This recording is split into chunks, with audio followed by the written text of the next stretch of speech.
All right. Well, I'm excited, a little sad to have our last class today, but I think I said this at the beginning that I'm kind of hoping that maybe we could make this like maybe a monthly thing or something like that, because the lives of the saints are, of course, very worthwhile to read, and there's so many and so many different opportunities. And so what I did now is I did a 5-second ravage of the library and the bookstore over here just to pull out some examples. These are all modern examples. We're speaking about, modern saints today. And one thing that we can say about modern saints is they have a very similar ethos to each other, which we'll hopefully highlight a little bit today in terms of like their quality and what they're teaching, what they're bringing to the world. And so I just grabbed all these books from the library today. I highly recommend any of them. We didn't go through these because they're full books, but I think if we did like a monthly thing, maybe this is something that we could do, where we could read a whole book and really do more like a book study kind of thing. And the great thing is about all of these is they're all very simply written, right? They're not scholastic texts.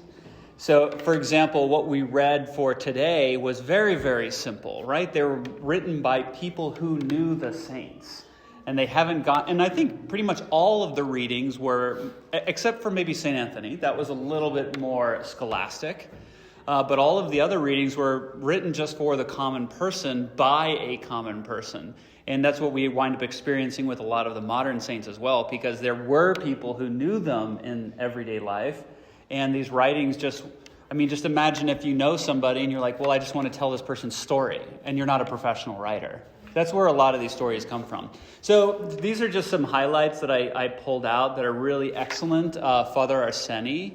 Father Arseny was a political prisoner, and he was in the Gulag in Russia. And so this is his story of being in the Gulag, and it's really, really quite an amazing story. He was a priest, and I forget how many years he was in the Gulag, but it's that story there. He has 2 books out. Oh, there is another book. I've only read this one. That other one's great. They're both excellent. Yeah. Excellent books. So fantastic book. And then Man of God. This is about Saint John Maximovich, who's a saint that reposed in San Francisco. So he says Saint John of Shanghai and San Francisco. He was the Archbishop of Shanghai as well, and he's one of the the most revered saints of America. You can go visit him in a church in San Francisco. His relics are incorrupt, and this is a great story of his life. Of course, Saint Nectarios. So if you saw the movie that came out this last year, The Man of God, then this is about the life of the saint. And I just read recently that some more of his letters and some pictures of him have been released recently. Yeah. Okay. Yeah. So some more letters and photographs of him have been released. He was a metropolitan in the early 20th century as well. He was from Alexandria. And he winds up being ejected from Alexandria and then founds a monastery on a small island outside of Athens called Aegina. And he found a beautiful monastery there. He's a wonder-working saint, so a lot of miracles have been attributed to him. This is an excerpt. This is from Saint Paisios. So Saint Paisios and Saint Porphyrios were contemporaries of each other. Both died in the 90s. They knew each other, Porphyrios and Paisios, and Paisios was a prolific writer. So this is part of a whole series of books that Paisios wrote, and he founded a monastery called Suroti, just outside of, is that right? Yeah, Suroti, just outside of Thessaloniki in northern Greece, and he died on Athos. No, sorry, he died outside of Athos, and he requested to be buried at the monastery that he founded, which was a women's monastery. And you can go visit and see his relics there as well. And again, with all of these saints, the newer ones especially, you meet people all the time who met these saints. Just about a month ago, I was in Texas, and I met somebody who spent time with St. Paisios, and he has a picture with him. It was apparently a clandestine picture because the saint asked for no pictures to be taken of him, and so somebody else had his camera. This is pre-cell phone days, right? He had his camera just on the ground, and he was like... So the guy who's in the picture knows that the other person's taking the picture, so he's looking at the camera. And nobody else is. And then apparently St. Paisios asked the guy with the camera, and he said, "What are you doing?" He goes, "Oh, I'm just cleaning my camera." He lied to a saint, but all for good things. All for good. All for good. And then this is on Elder Cleopa. I think I mentioned him before a little bit. Elder Cleopa was a Romanian saint who was in the prison. I think the context that I brought him up was the idea of being imprisoned. So he was in a prison in Romania, and Romania was known for like the most strict and oppressive communist regime in Eastern Europe. And he at one point says that in the prison, he was the freest person in the prison. Because all of these guards, the other people there were, imprisoned by their own passions and their thoughts, and he was free by the grace of God. And so this is really an amazing story about Elder Cleopa, and he winds up moving to the United States and dies in the United States as well. In Michigan, I think. This is Elder Emilianos, who will be canonized a saint for sure. He was the abbot of Simenopetra, one of the monasteries in Mount Athos. He also founded another monastery in northern Greece. This is the one that's for women only. So he was the spiritual father of that monastery. And he was a somewhat prolific writer as well. He knew all of these saints as well. So he knew St. Paisios, he knew St. Porphyrios, and he knew this other saint very well. His name was St. Ephrem of Katonakia. So kind of in this vein of these new saints of the Orthodox Church. They all had this very similar ethos with each other. And then lastly, we're going to be talking about St. Porphyrios today. This is the book. The first half is the biography of St. Porphyrios, a little bit longer than the one that we read. And then the second half is called like the wisdom of St. Porphyrios. This style is very similar. We kind of read that in the life of St. Anthony, right? It was kind of biographical, but also the wisdom of St. Anthony as well, kind of intermixed. This is kind of half and half. The second half of the book will change your life. So the wisdom of St. Porphyrios will change your life. So I would highly recommend, of course, reading about the life of the saint, and then reading his wisdom, and it's basically how to love God is what it's about. So this one was from the bookstore. There's 3 copies in there. They're on there. It doesn't have a sale price. Oh, there we go, $35, but totally worth it. I just wanted to grab these and to point out, and this was, just a few on the shelf over there. So maybe what we'll do is we'll figure out and we'll pick a book a month, or if that sounds like too much, we can do a book every 2 months, and then figure out how to still get together, because I think it's fantastic. Yeah. Mountain Silence introduced us to Paisios. Yes. He described over several chapters, and so much so that you kind of feel like you know him. His temperament, his mischievous sense of humor, and so forth. So we printed an icon out the other day, and Judith framed it. Another unofficial icon. No, that's great. I one of my favorite stories of his mischievousness is some young kids who are trying to get him, right, trying to pull one over his eyes, come up and say, "Hey, can you show us raising somebody from the dead?" He's like, "Oh yes, I can do that." And they're like, "Wow, really? You can do that?" He's like, "Yes, the first thing I'm going to do is chop off your head, and then I'll raise you from the dead." How does that sound? Like, who wants to go first?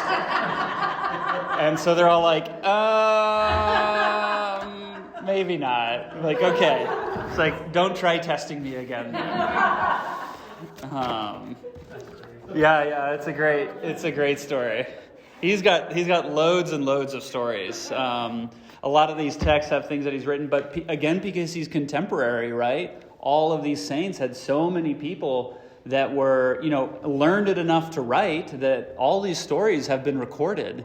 Unfortunately, a lot of them are still in Greek, but I've read many. Saint Porphyrios is a real favorite of mine, and I have 2 or 3 books in Greek that are written about the miracles in his life, and they're all these little vignettes. I kind of mentioned this before. A lot of lives of the saints have these vignettes that are attached to them. Half page, one page only writings about the miracles that they've performed in life. And I think, when you go through the story of St. Porphyrios, especially that we read that he did so much and he encountered so many people in his life that, these stories just magnified and built and people started coming together and collecting, partially like the oral tradition, right? We tell stories about people that we've known, and then you collect these oral traditions, and then they make their way into these volumes. So it's great that these, saints are, again, God is wondrous in his saints, and he's present and he's active in, our everyday life. And to be able to encounter them still is fantastic, right? So anyway, with that, I wanted to talk here about St. Gabriel of Georgia and then St. Porphyrios. It was really interesting. There was a kid in church today, and he was a former student at Liberty, where I teach. And he said, "Oh, I just got back from Georgia." I was like, "You're kidding." And I was like, "Did you visit the grave of St. Gabriel?" He's like, "Yes." He was like such an amazing saint, and I didn't know anything about him until I got there, and I visited his grave, and he pulled out an icon from his wallet that he just had, and he was just there like 2 weeks ago. And I was like, wow, we just read about his life, and, we're talking about him today. So I thought that was a very providential thing. And he said that he's never, he enjoys the life of the saints, but only with St. Gabriel has he really felt a direct connection with a saint. And that was a really powerful thing for him, especially being able to, visit his grave and after hearing of his life. So he heard of his life and he was like, oh, cool. And then once he visited his relics, then it was like he became real in a sense for him. And now he feels that, kind of personal connection with him. But yeah, I just wanted to start off here and, get any thoughts that you had about the reading or from St. Gabriel. Again, I just have some overview kinds of thoughts that I picked out. His title here is the confessor and fool for Christ. So titles in the church are usually very technical things. If somebody is, a martyr, a hieromartyr, which is, somebody who was a priest, or they're wonder workers who are known for being, miracle workers in the church. And then confessors are usually those who have somehow, maybe died for confessing the faith or been, tortured or oppressed for their confession of the faith. So that's what it means by confessor. So example, today we're celebrating St. Maximus the Confessor, who is a great defender of the faith, and he was, attacked and oppressed and eventually ostracized from his community because of his confession of the faith. And then his second title here, St. Gabriel is Fool for Christ. So this is something that we see more predominantly in Russian tradition, but it's also in the Greek tradition, and here the Georgians, somebody who just seems so outside of the norm. And it's really kind of a different manifestation of a sainthood. And so it's a really, really interesting one. Actually, this is a little bit of a side. I just read a book called Loris. Anybody else read that? Yeah. So, there's like the fools for Christ that were in the book. And they're just these really interesting characters. They're like two fools for Christ that are fighting with each other, and they're fighting, and then I think they start running over a river and fighting. Doesn't that happen? It's been a few years. Okay. Yeah, they're like, these two fools for Christ are fighting with each other, and they keep fighting, like, just slap fighting kind of thing. And they keep going, and instead of falling into the water while fighting, they're walking on water. So they're like fighting with each other, but still like walking on water at the same time. I was like, oh, that's like such a great image. And this other one, every day he runs out and he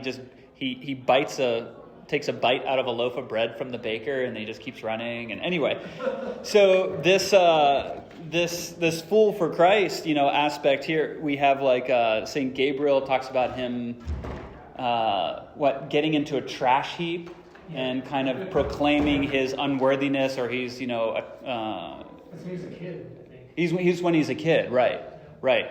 And then later on in his life, I think it says something too about. Yeah, he acts like he's drunk, right? He never drank before, but then he acts like he's drunk all the time. So this is kind of an interesting manifestation of... Sorry? He probably did drink too. Maybe, yeah.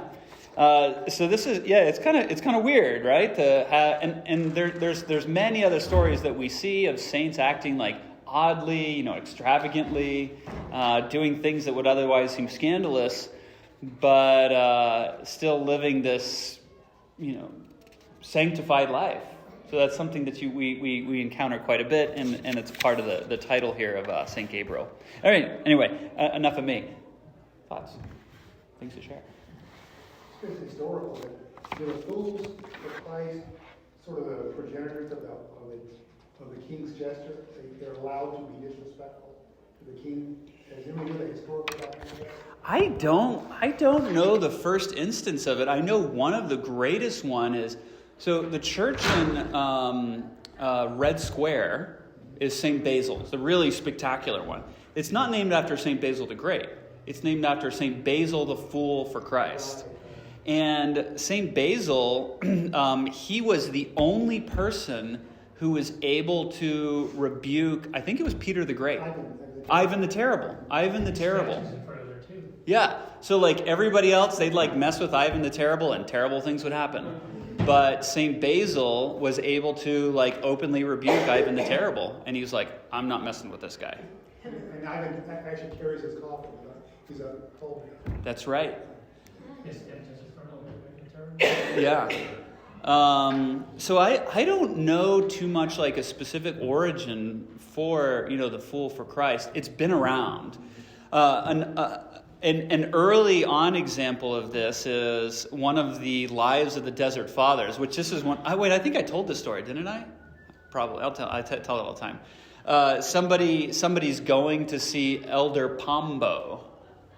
And he goes to visit Elder Pombo because and this is in the Egyptian desert, so we're thinking like, 3rd, 4th century. And he heard that Elder Pombo is a very holy man, and he said, and he wants to go get a word from him. So he goes to his hut that's deep in the Egyptian desert, so he has to travel, a week from Alexandria in order to get there. And Elder Pombo knows that this man is coming, of course. And he knocks on the door and he starts acting all crazy, like jumping on his bed, throwing his clothes around, like doing all this crazy stuff, throwing water, whatever. And this guy walks in and he's totally scandalized by this crazy monk that's just, acting ridiculous. And he just does an about face and he starts going back and returning to Alexandria. And on his way back, he thinks, I was earnestly seeking out the truth here and wanting to talk about the kingdom of heaven. So this is what he says. I was hoping to speak about the kingdom of heaven. And he returns on his journey and he decides to go back and kind of confront the elder and say, what's up? So he finally goes back, and this time when he returns, the saint is, let's say, in his right mind. He's not acting like a fool. And he says, I came here to ask you about the kingdom of heaven, and I had these earnest questions, and I wanted to talk about these things with you, to like philosophize, basically. And the elder responds and says, if you want to speak about the kingdom of heaven, I have nothing to say to you. But if you want to speak about the passions and then the struggle of the spiritual life, then we can talk. So kind of this idea, I think part of the Fool for Christ mentality is something that's meant to redirect, right? to kind of get us out of our mindset and to redirect to those things that are really important. And I think that's kind of what the purpose of the Fools for Christ is. I wish I knew more about the life of St. Xenia, because she was also known as a Fool for Christ. So I can't speak of the specific aspects of her life, but they have a tendency to be like these prophets. The purpose of the prophets of the Old Testament was to redirect, to point the nation of Israel back to the truth. And the Fools for Christ really kind of serve this same purpose. They're meant to redirect. And because a lot of times we can just be on our high horse, our philosophical horse, our theological horse, and a lot of times we just need to work on our passions, right? And I think that's a lot of times what we see in these lives. And like the life of St. Gabriel, the Fool for Christ, kind of does the same thing. He acts in a ridiculous way, but, some of the ways that he acts are meant to call people back, right? And to redirect them, especially in communist Russia or communist Georgia, to redirect them back to Christ and the life of the church. Yeah. So Go. were they labeled that before death or after death? Usually after death. I mean, he was very well known in Georgia as a holy person. And so some people would recognize that and be like, he's a fool for Christ. So people would definitely recognize that at the time. And then... That's so helpful that you explained the Fool for Christ, because when I would read about it, I think, this wouldn't make me want to know God. Right. And yeah, because it's mostly just meant to call us out. And what's really interesting is a lot of times the Fools for Christ would act in a way that would... So, for example, I go over to his house, and he starts drinking and acting ridiculous. And he does that because I'm an alcoholic. So he kind of like brings out and points out people's sins by... And that's not specifically for him, but that's like how the Fools for Christ would kind of manifest, or almost in like a loving way, let other people know that what they're doing is a sin. Right? So you drink, you act intoxicated because they know that you're an alcoholic. And then you see that, and then, then there's always kind of this moment of like lucidity where the saint would be like, is this the way to the church? You know what I mean? So there would be some kind of calling out a lot of times by the saint where they would then, point out like this is a sin. And you'd be like, wow, all right, thanks. Yeah, Daniel? It's sort of like you mentioned Boris, the baker, was an extraordinarily miserly and almost to the point of being cruel kind of person. Right? Yeah. So this Fool for Christ would go and take a bite out of his loaf, and everyone would watch him lose his ever-loving mind, right? Yeah. And, Yep. just... Yeah, so that's exactly how the Fools for Christ operate. They do it by calling out the sins of others. Did anybody see the movie Ostrov? It's a great movie. It's The Island. Yeah, The Island. Yeah. Ostrov, I think, is the Russian name for it. It's called The Island. Yeah, Ostrov is the Russian word for island. It's about a monk who's a fool for Christ, and at one point he's locked himself in his cell with the elder of the monastery, and he starts acting crazy and grabbing like this blanket, and I think he throws his blanket into the fire, and it causes the smoke to come up, and he goes, there's a demon, and he's like running around and like doing all these things, and he takes the boots off of the elder and he throws them into the fire, and he goes, I found the demon. And so the elder, like at first, is kind of scandalized, but then he realizes and he says, these boots were given to me by like the archbishop or something like that, and I prized them above everything else. And so this monk who's a saint realizes this, acts crazy, calls the sin out in this ridiculous way, and the elder winds up coming to this realization of, oh my gosh, I was idolizing these boots. Like they were just boots, but they were a gift from the archbishop or whatever it was. somebody important. So that's kind of the role of the Fool of Christ. Yeah, it's a great movie. It's really a fantastic movie. The Island. The Island, or Ostrov. O-S-T-R-O-V. Not the one with Ewan McGregor. Not the one with Ewan McGregor. That's completely different. Yeah. If you do O-S-T-R-O-V, You'll know pretty Ostrov. quickly, have a picture of an island in the, Yeah, and there's a monk with the beard on the front. Yeah. You could probably type in "The Island Russian Monk" and you'll find it. But anyway, it's kind of the highlight of that Fool for Christ. Yeah. The Indians also had holy fools too. Oh. That sort of held up a mirror to people's pretensions. Right. Yeah. And that's a really good way of putting it. Holding a mirror up by kind of like manifesting that sin in themselves, in a way. Yeah. Great. All right. Any thoughts about Gabriel specifically? Both Gabriel and Porphyrius, they were both uneducated.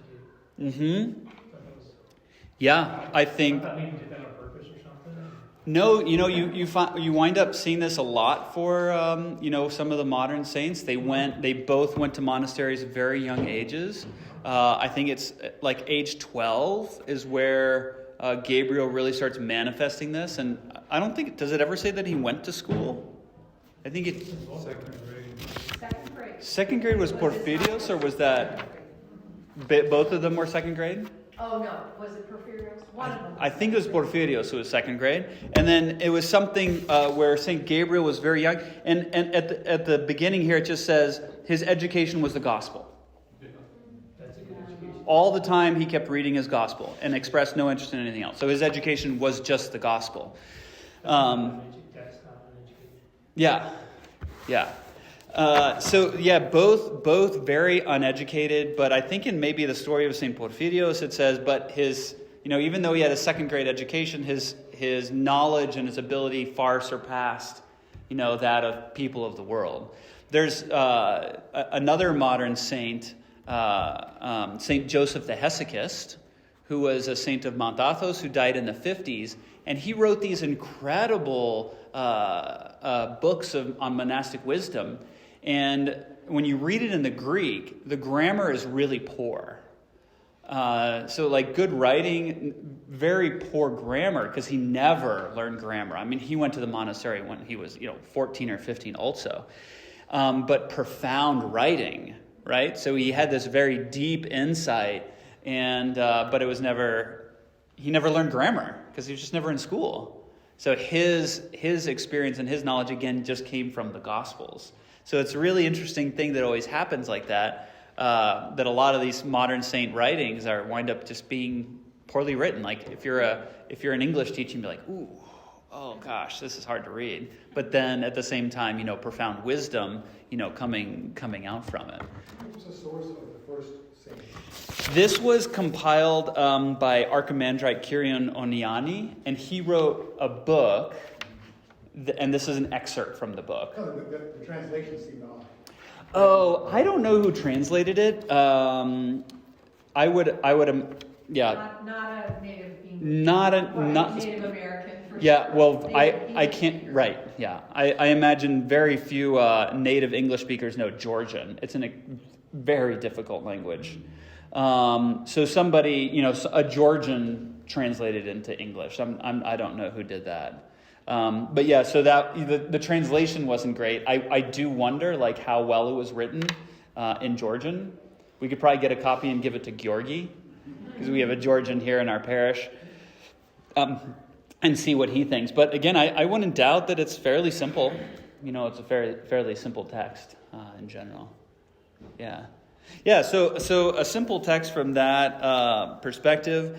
Some themes that I picked up on this. There's a lot that overlaps between St. Gabriel and some previous stories, like his interaction with demons, right? We see that as a youth that he interacts with demons.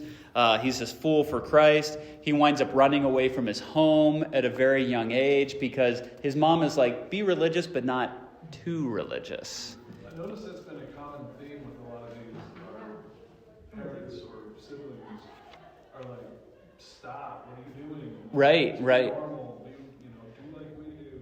Right. Well, we saw that with Perpetua, right? Her father was like, just, say you're not a Christian and then you can be a Christian again afterward. So there's quite a lot of tension in saints' lives between parents and children. And we see it a little bit with St. Porphyrios, but it's interesting, I thought, because St. Porphyrios says that he is inspired by St. John the Hut Dweller, if you remember that. And St. John the Hut Dweller's story is he leaves home to go to the monastery when he's, again, like 14, and he winds up living, as a monk for a number of years. And he decides later in life that he's called to go back home. But his elders gives him a blessing to go back home, but he doesn't want to be part of the family again, so he lives as a beggar outside of his parents' house. And his parents don't recognize him because it's been he was 14 when he left and now he's 45 or something. And he returns back and his parents don't recognize him and he just lives as a beggar outside of his parents' house. And then I guess he winds up dying a little bit young because he has this realization that he's going to die, and he goes to his parents and says, "Hey, I'm your son." And they rejoice, and he dies 3 days later. So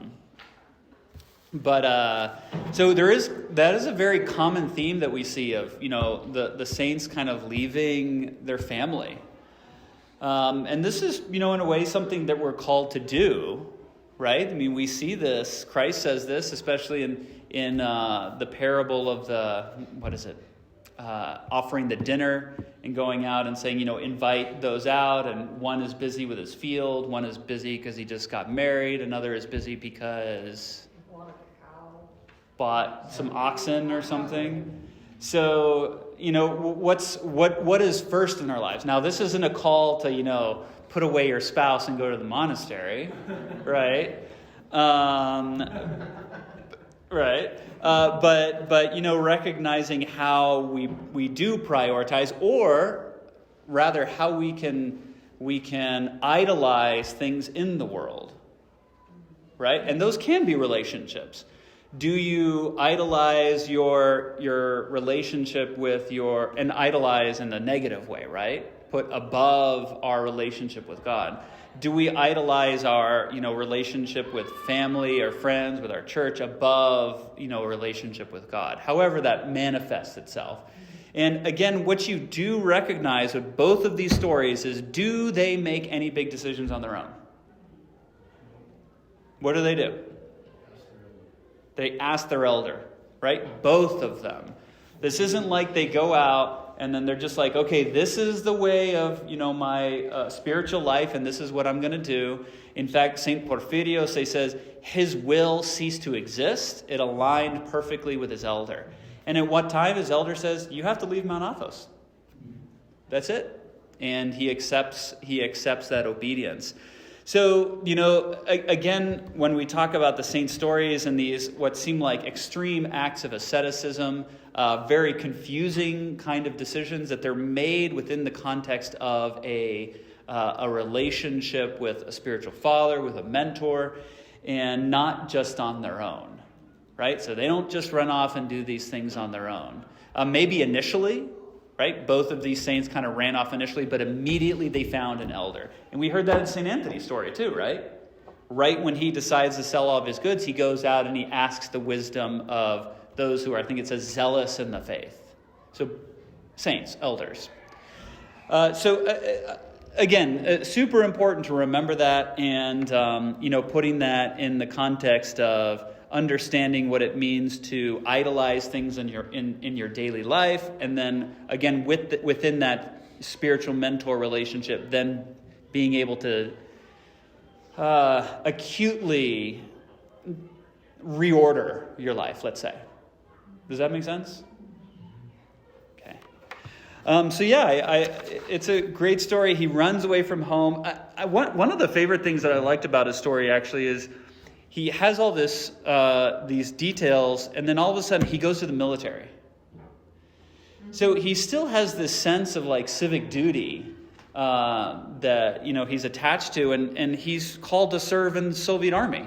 He doesn't reject that. He doesn't turn away from it. He still accepts his civic duty to serve in the military. He does his time before. Was that mandatory? It was mandatory. Yes, but he doesn't fight against it. There's no sense that I'm not doing this. The Soviets are evil. He kind of takes on his civic duty a little bit as well, and that is also something that, sometimes it's a fine line of. The saints will at one time, reject and fight against the government, which he very strongly does. He burns an icon. It is an icon of Lenin, right? For the Soviets, Lenin was their saint, so he burns an icon of Lenin. But just prior to that, or I guess 25 years before, 15 years before, he winds up joining the military at the same time too.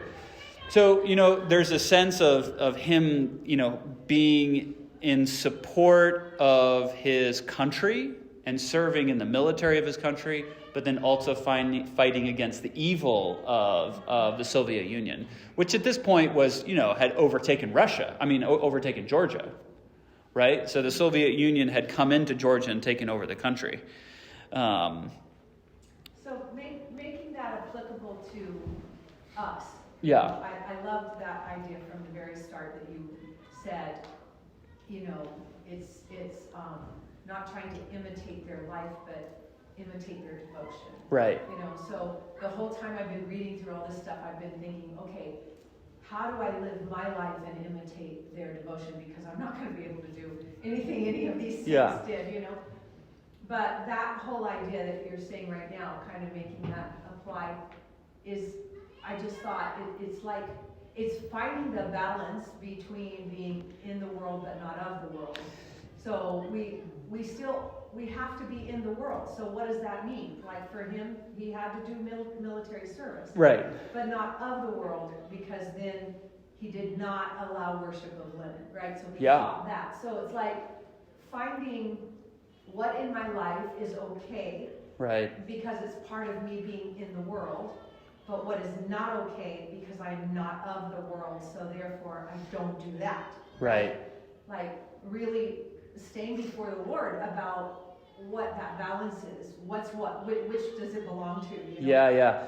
And with this, it makes me think of when Christ says, "Render unto Caesar the things which are Caesar's," and so we have to pay our taxes. Pay your taxes. We have to pay our taxes. You can't say, "Well, I'm not giving my money to the government; I'm giving it to the church." Sorry? Yeah. So you can so in a way that the church calls out and say that's not correct, because we are of the world. We are of the world, but not of the world. And we have a responsibility in the world to care for each other, to care for those inside of the faith and those without. And it is finding a weird little balance, and it takes, I think, a lot of discernment. And usually, the context I think of it is when are you at peace? Because I feel like so many times we can act against the world, and I would say this is highlighted probably most recently with COVID, right? And I'm not going to take one side or the other, but just like you saw people on both sides. Mask, no mask, whatever. Vaccine, anti-vaccine, whatever. That you saw people are so angry on one side that it was like, where is your peace? And is this what you're relying on? Like, is this where your peace is? Are you so against, or are you so for this that you're going to lose your peace and your ability to live a Christ-centered life? I think it's what happens is like with Lenin here, is when things become an icon. When things become an idol. So if the mask is an idol, then you need to be like, Or if being against the vaccine is being an idol, then you kind of need to be like, where is our stand? Our stand needs to be in the church. And if we start losing our peace with, these things that are of the world, that's when we need to be concerned. So, and with that, the church doesn't have like a political right or wrong way, right? The church doesn't make political pronouncements. That's why, like, here in the church, you can be conservative, you can be liberal, you can be all over the place. And the church is always there to, guide and protect and direct people towards salvation. So that's why we've never made like these big political pronouncements. Now, we do have aspects of morality that, we speak about, but very rarely do we make like political pronouncements. And so for, I think, each individual person, we have to have this discernment of what brings us peace and how do we respond, right? Because, maybe somebody else serving in the military was something antithetical to, their belief. But clearly for St. Gabriel, it wasn't. And for the other person, it might have been the right thing to do, to not serve in the military. But for him, it was. So again, I guess what I'm trying to emphasize is that same idea of we're not, robots. We're not meant to do the same thing, to have the same beliefs, to exactly follow the same paths. We're meant to have this diversity. And that diversity, gives richness to the church. And it becomes about, us reconciling with each other, living in peace together, and, being able to worship together. It's almost like when we come into uniformity that we get into trouble. Right? We need like this choir of voice. It's like if you're in a choir and you only have sopranos. Like, ooh, that would be hard. Or if you just had basses, you'd be like, well, it would be just all the time. Russian men's choir. Sorry? Russian men's choir. A Russian men's choir, yeah. So we need these choirs of voices and not to use a now politically charged word, but the diversity, right? And to hear everyone's voice in that way. And so I think the saints do that. That's the big what I love about the saints is they really do come from all these different backgrounds, but what's unique about them is their devotion. It is their devotion to God. And being, having a devotion to God, so basically you're walking in righteousness. Yeah. Prevails. Mm-hmm. And holiness. That's all you Yeah. So yeah, there's so many things to share here. Some other things, both that overlap between Gabriel and Porphyrios was their devotion to work and labor. I heard recently that I think it was Jonathan Pageau who said that the great sin of America is acedia. Acedia means idleness. And we think that we're busy all the time, but we're really not. So idleness, we get stuck in this place, and when we're idle, we can do whatever we want. And we live in a culture of luxury. I mean, really. Compared to, the history of mankind, even the poorest people in the United States live in luxury in comparison to, what life used to be like. And so we see, especially in these two lives, that they were so dedicated to their work, to their life in the church, that there was no ability to be idle. And I think it said, now I'm starting to mix them up, but What's that saint's name again? which one? We'll talk about idleness as a sin. Oh, Jonathan Pageau. He's a podcaster. Oh, I'm sorry, I was saying. Yeah, Jonathan Pageau. Pageau. I think. He's like a podcaster. He does videos and. It's on his Twitter feed. Yeah, CBS. What was that on his? Somebody else told it to me. Primarily an artist, right? But I liked. Yeah, iconographer and artist, and he's a commentator. He does videos and he does a lot of stuff. Yeah. But I was kind of struck by that at first. I was like, well, we're not idle. And then I started thinking about it. I was like, well, yeah, actually, we're super idle. And once you become idle, then, you have this ability to just go everywhere. Right? And again, I forget which life it was, if it was Porphyrios or Gabriel. But Porphyrios had a lot of jobs, right? He did have a lot of jobs. But there's one line it says something like, and the gospel and the work was constantly on my mind, so that I never had the ability to have an evil thought. Right? And this kind of harkens back to... They locked me out of the church. This harkens... Apropos. Yeah. This oh gosh. His mind was always on the gospel and his work, and so he didn't have time for... Yep. This is what happened when the priest walks in. Even if we aren't idle, we idolize being idle. So even when we're working, we just can't wait till we have the weekend, or we can't wait till we retire and, don't have to do this stuff, or wait till vacation when we can recreate. It's just like, I know I'm like that, and I know other people that are like that, just like always looking forward to the time when you don't have to do anything. Right. And it's like they never did that. No. They did not look forward to that. They considered it their blessing, their privilege to always be working. Right. And we in America, we do not think that's a blessing to work all the time, Yeah. In the monasteries, do they recognize Sabbath per se, like a day of rest? They do. Sundays they won't work. Okay. Sunday is the one day they won't work. But the rest of the days they do work. Yep. But he worked so hard that he sacrificed his body and his health. Yes.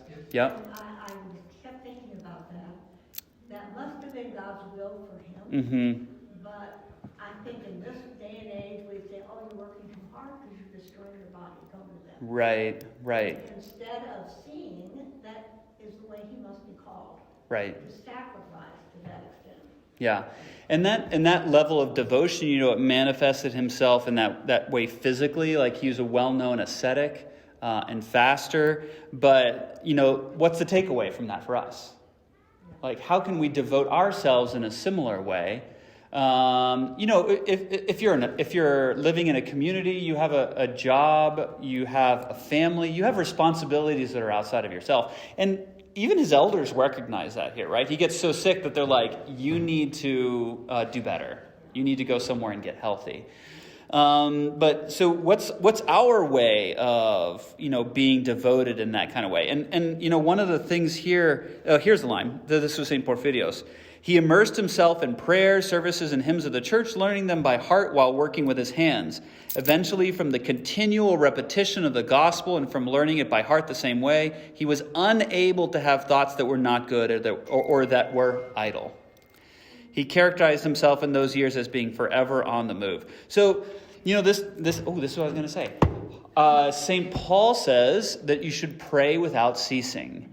So a lot of this is, constantly having prayer. And I remember somebody asked, well, how can you do this? Like, how can you pray all the time? And for me, I'll tell you how I do it, because this works. I love singing. I sing all the time. Like, I annoy the heck out of my wife, I think. Maybe she likes it, I don't know. Maybe she's just tuned me out by now. But, I'm at home, and I'm singing, everything that we sing in church all the time. And that's my way of, keeping, my mind going in that way. And I think all of us can manifest that type of devotion in several different ways, whether it's singing hymns of the church, whether it's saying the Jesus prayer, Lord Jesus Christ, have mercy on me, a sinner, or learning other prayers of the church, just having, the gospel, memorizing Psalms and saying the Psalms or different prayers of the church and constantly having these things on our mind at all times. Because with both of these things, it's both of these lives, it's highlighted very much that being in idleness is a problem. I don't think just any old, I don't think that any old work is necessarily Current people in Japan who work 60, 80 hours a week and are dropping dead in the office. Right. They don't know their Good. names. Good point. Not the same thing, right? But that's because I think the work becomes the idol, right? Yes, that's a good point. Yeah. And what is the purpose of the work? Like, this is holy work that they were doing, and the purpose of this work was, is much different. We'll get back to you in a second. It's really interesting that you brought up akadia, because I've heard people define that as despondency, specifically an acquired taste for lesser things, right? Which is kind of, to me, seems to sift through this difference between what we could say is valuable, God-fearing work, I don't know what kind of term you like to use, and just sort of work that is completely busy and actually can be more idle. Right. I mean, we certainly have plenty of that around us, right? Yeah. People that are working themselves to death for no heavenly good. Yeah. Yep. Like, Yeah. Seth? But Father Callistos wrote, "Work which was intended to be a source of joy for man and as a means of communion with God had now to be performed for the most part unwillingly, in the sweat of the face. Nor was this all. Man became subject to inward alienation, weakened in will, divided against himself. He became his own enemy and executioner." Yeah. So what's your takeaway from that? It was like, there are certain things that obviously, like for example, with like Japanese workers that are like 80-hour weeks, 68-hour weeks, dying of exhaustion. For the most part, that's like to no end. It's mostly just they're doing it because they have to, or they're doing it for money, or they're doing it because society expects them to do it. But then there's certain jobs, like for example, we were down at a monastery, was it Lake George?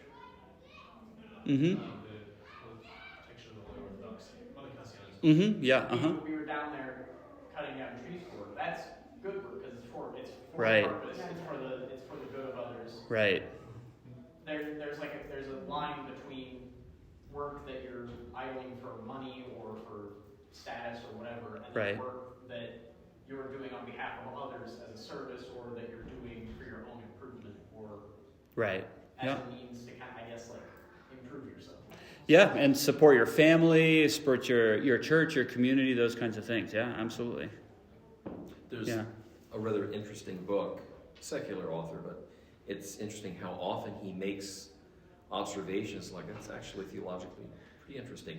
It's called 4,000 weeks.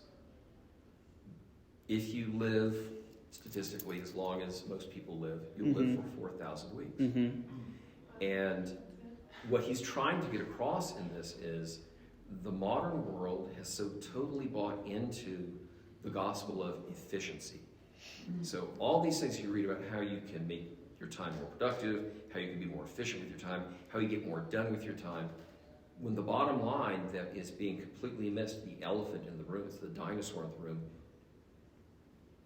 you don't have time to do all this stuff. Nobody has time to do all this stuff. So when we get these various apps that come up that will make you more efficient, it tends to challenge or channel us into trivialities. And if anything, we're busy, but we're getting nothing done.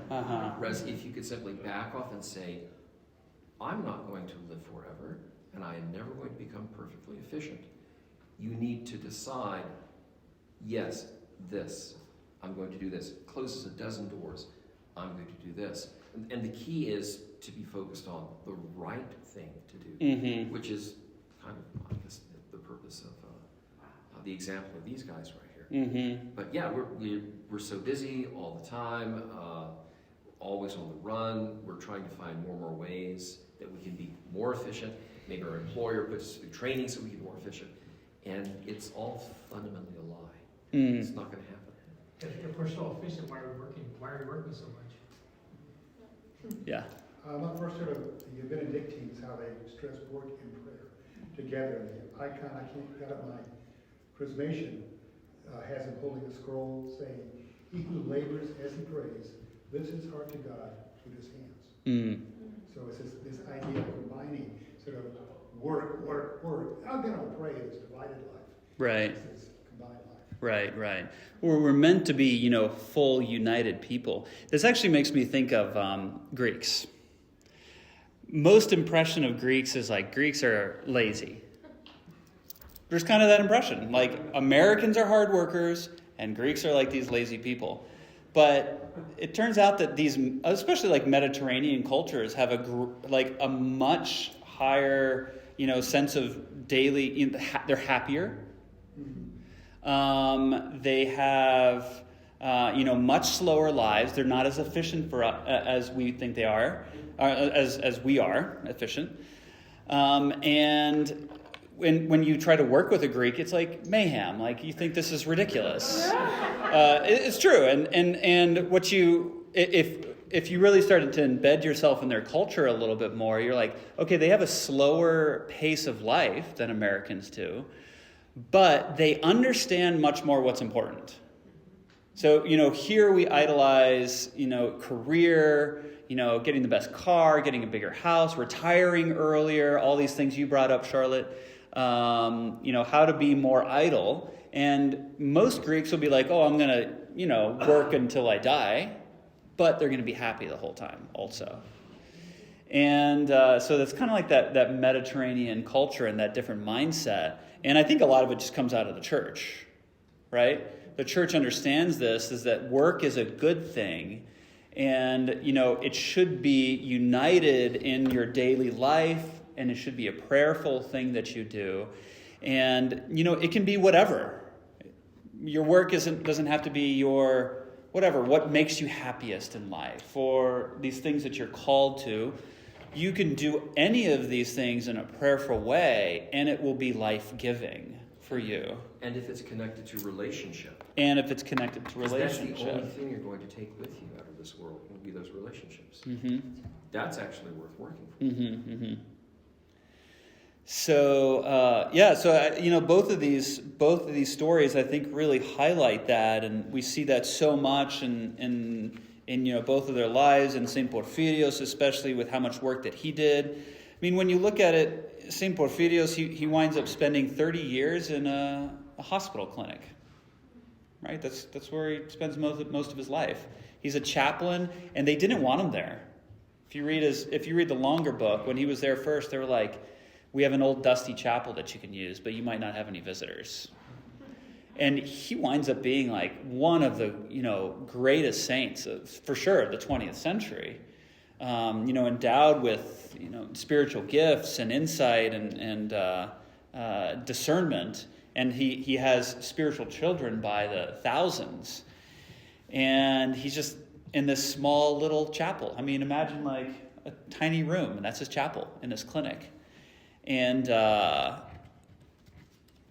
that's the obedience that he takes for most of his life. And it's only, the beginning of his life and the very end of his life where he's actually on Mount Athos. The rest of the time is all spent in the world, living this life. So they're both such great examples for us.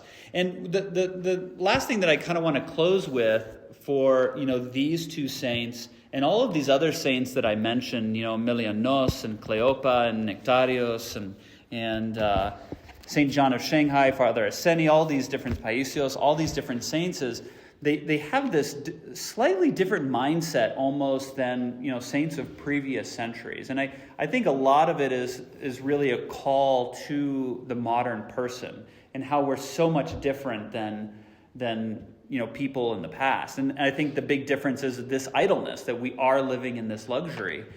And, because before you didn't have to tell people, oh, you should really cut back on your meats and try fasting harder. It's like people just fasted. That was their daily life. Fasting was their life. And so there was never a call to that type of asceticism in the past. And for an ascetic to fast in the way that they were, it wasn't as difficult as it would be now. Just because it was, again, more part of that life. And I remember my professor, Dr. Tim Petitsis, he taught a class on the modern saints. And I wish I had taken it, but it was like my last semester and I couldn't take it. And the thing that he highlights of it is the modern saints are really highlighting this path of beauty first. And I think, for me at least, St. Porphyrios is the greatest manifestation of that. Of this beauty first approach.